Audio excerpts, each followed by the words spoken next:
여러분 안녕하십니까? 반갑습니다. 우리가 벌써 사무엘 상하에 지금 와 있지 않습니까? 저는 사무엘 상하를 하나로 묶어서 정리를 해 보려고 합니다. 서론적인 말씀을 먼저 드리고 다음 시간에는 좀 더 자세하게 내용을 살펴보도록 하겠습니다. 전에도 말씀드렸습니다마는 성경은 언약과 성취로 되어 있는 책이다, 이렇게 말씀드렸죠. 여러분, 이 세상에서요, 성경만큼 논리적인 일관성을 가진 책이 없습니다. 그 기록한 그 기록의 연대도 1600년이라고 하는 긴 기간 동안에 각각 다른 기자들, 각각 다른 사람들에 의해서 기록된 책으로서 이 논리적인 일관성을 가지고 있다고 하는 것은 성경밖에는 없다. 여러분들 이렇게 생각하시면 됩니다. 그래서 성경인 거예요. 이 논리가 있어야 되고 논리의 일관성이 있어야 되는데 이 성경이 바로 하나님의 말씀으로서의 논리적 일관성을 가지고 있다, 이렇게 말씀드릴 수가 있어요. 그렇다고 한다면 성경의 논리적인 일관성이라는 것은 무엇인가? 언약을 통해서 성취를 이루심으로 하나님이 여호와인 사실을 증거하는 것, 성경 자체에 대한 계시, 여호와 계시에 대한 내용을 담고 있다는 거죠.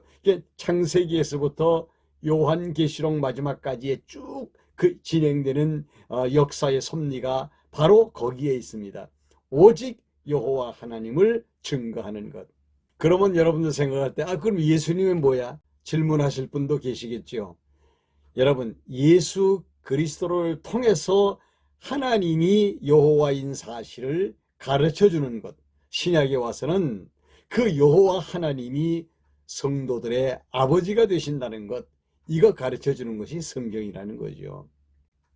그렇게 보면 구약에서 창세기 1장에서 36장까지의 언약이 3개가 나옵니다. 아담 언약, 노아 언약, 아브라함 언약.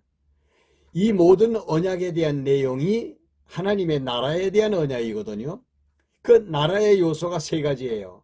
뭐냐? 자손, 땅, 통치, 국민, 국토, 국권, 이렇게 되죠. 이 3대 언약이 바로 나라 언약인데 결국은 하나님이 이 땅에 하나님의 나라를 이루어 주시겠다고 하는 언약이에요. 그러니까 아담 언약은 예수 그리스도가 이 땅에 오셔서 이루실 실체적인 언약이라고 한다면, 노아 언약은 홍수 사건으로 멸망한 인류가 다시 번창하여 하나님의 나라를 이루기까지 역사가 진행된다고 하는 보장적인 언약이고, 아브라함 언약은 아브라함의 후손들을 통해서 이루어 주실 이스라엘 민족 국가, 즉 다윗 왕국을 이루어 주시겠다고 하는 언약이거든요. 그래서 아브라함의 언약의 연장선상에서 우리는 지금 사무엘 상하에 와 있는 겁니다.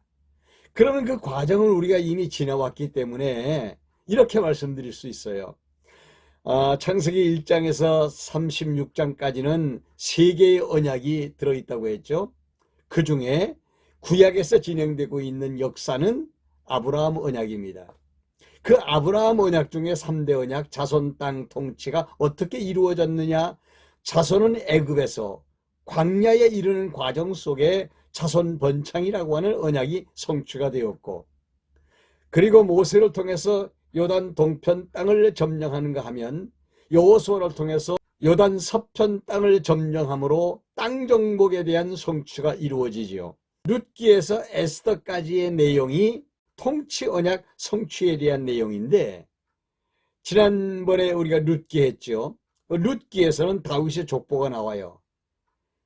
이 통치 언약 들어가기 전에 하나님이 아브라함과 이삭과 야곱에게 언약해서, 특히 또 야곱에게 유다 지파에서 왕이 나오겠다고 분명히 언약을 하시고, 그 언약이 이제 이루어져서 한 왕이 등장할 것이다. 그래서 그 왕의 족보를 룻기서에서 소개하면서 드디어 사무엘 상하에 와서는 나라를 세워주시게 되죠. 그래서 이스라엘 백성들이 드디어 나라를 이루게 됩니다. 다윗의 등장으로 말미암아서 이루어진 이 나라는 장차 실체적인 다윗, 다시 말씀드리면 예수 그리스도가 이 땅에 와서 성취하실 하나님의 나라에 대한 모형으로서 만들어지게 되는 것이지요. 그래서 이 사무엘 상하의 내용이 뭐냐면 세 가지로 나눌 수 있어요. 하나님이 다윗이 등장한다고 룻기서에서 예고하고 난 다음에 다윗을 왕으로 세우시기 위하여 사사이자 선지자인 사무엘을 보내시는 섭리와 가짜 왕을 등장시켜 다윗 왕을 실현시키는 하나님의 섭리 속에서 드디어 다윗을 왕으로 세우시고 허물이 있으나 하나님이 덮어가시면서 그들을 보호하시는 섭리에 대한 내용이 바로 사무엘 상하에 있습니다.